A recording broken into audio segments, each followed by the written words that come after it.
Olá, queridos amigos! No dia de hoje iremos refletir sobre o capítulo 17 da obra Jesus no Lar, chamado A Exaltação da Cortesia. E ele começa assim. À frente da multidão de sofredores e desalentados, relacionou o Mestre as bem-aventuranças, destacando com ênfase a declaração de que os mansos herdariam a terra. A afirmativa, porém, soou entre os discípulos de maneira menos agradável.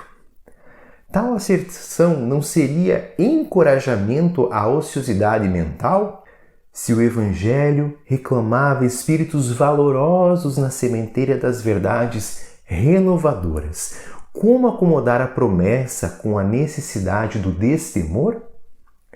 Se o mal era atrevido e contundente em todos os climas e posições, como estabelecer o triunfo inadiável do bem através da incapacidade de reagir, embora pacificamente? Então, veja os questionamentos que principalmente os discípulos diretos de Jesus se fizeram quando Jesus enfatizou: bem-aventurados os mansos, porque eles herdarão a terra. Então eles já pensaram, como assim? O que Jesus está querendo dizer? Está querendo dizer da passividade? O mal, ele é audacioso, como continua sendo. Então nós devemos nos acomodar a aceitar. Então foram questionamentos que os discípulos se fizeram. E o Lúcio continua narrando para nós. Nessas interrogações imprecisas, reunia-se a assembleia familiar no domicílio de Simão Pedro. Iniciados os comentários edificantes da noite, entreolhavam-se os discípulos entre a indagação e a curiosidade. Quer dizer, eles se reuniram após o Sermão do Monte, tão importante para nós, na casa de Simão Pedro para ali a reunião, o Evangelho no Lar. E naquele momento, então, o divino amigo parecia perceber os motivos da expectação em torno, mas esperava sereno que os seguidores se pronunciassem. Jesus, como sempre, sabendo o que se passa dentro, no mais íntimo de cada um de nós. Foi então que Judas, rompendo o véu de respeito que aureolava a presença do Mestre, inquiriu loquaz: Senhor, por que atribuíste aos mansos a posse final da terra? Os corações acovardados gozarão de semelhante bênção? Os incapazes de testemunhar a fé nos momentos graves de luta e sacrifício serão igualmente bem-aventurados? Então, olha os questionamentos que Judas fez diretamente para Jesus. Jesus não respondeu de imediato. Vagueou o olhar através dos circunstantes, como a pedir-lhes a exposição de quaisquer dúvidas que lhes povoassem a alma. Pedro cobrou ânimo, teve coragem e perguntou: Sim, mestre. Se um malfeitor visitar minha casa, não devo recordar-lhes os imperativos do acatamento recíproco? Entregar-me-ei sem qualquer admoestação fraternal aos seus delituosos caprichos, a pretextos de guardar a mansidão a que te referiste? É como se Pedro falasse assim: se um ladrão entrar aqui em casa, eu vou cruzar os braços e vou e bater em mim e levar as minhas coisas e vou ficar olhando? É isso, Jesus? É isso que eu devo fazer? E Jesus, então, o Cristo sorrindo, como tantas outras vezes, anunciou: calmo. Enganaram-se todos, naturalmente. Eu não fiz o elogio da preguiça que se mascara de humildade, nem da covardia que se veste de cordura para melhor acomodar-se às conveniências humanas.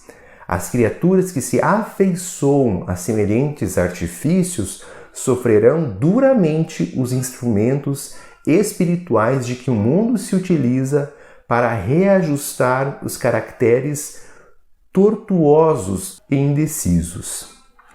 Exaltei na realidade a cortesia de que somos credores uns dos outros. Bem-aventurados os homens de trato ameno, que sabem usar a energia construtiva entre o gesto de bondade e o verbo da compreensão. Bem-aventurados os filhos do equilíbrio e da gentileza, que aprendem a negar o mal sem ferir o irmão ignorante que o solicita sem saber o que pede. Abençoados os que repetem 1000 vezes a mesma lição, sem alarde, para que o próximo lhes aproveite a influenciação na felicidade justa de todos. Bem-aventurados aqueles que sabem tratar o rico e o pobre, o sábio e o inculto, o bom e o mal, com espírito de serviço e entendimento, dando a cada um de conformidade com os seus méritos e necessidades, e deixando sinais de melhoria, de elevação, bem-estar e contentamento por onde cruzam. Em verdade vos digo que a eles pertencerá o domínio espiritual da terra, porque todo aquele que acolhe os semelhantes dentro das normas do amor e do respeito é senhor dos corações que se aperfeiçoam no mundo. Alívio e alegria transbordaram do ânimo geral, e de olhos fitos agora nas águas imensas do grande lago, o Senhor pediu a Mateus encerrasse o fraterno entendimento da noite, pronunciando uma prece.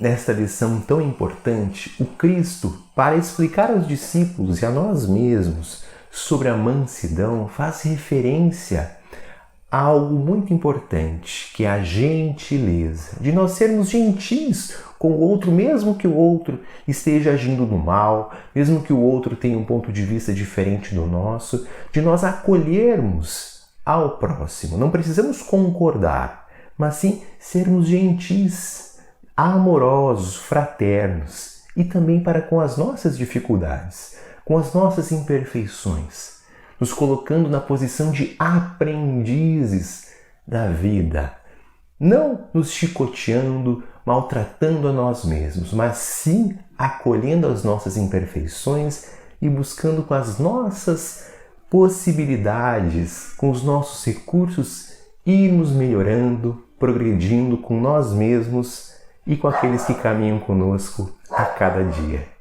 Que Jesus nos abençoe e até a nossa próxima reflexão.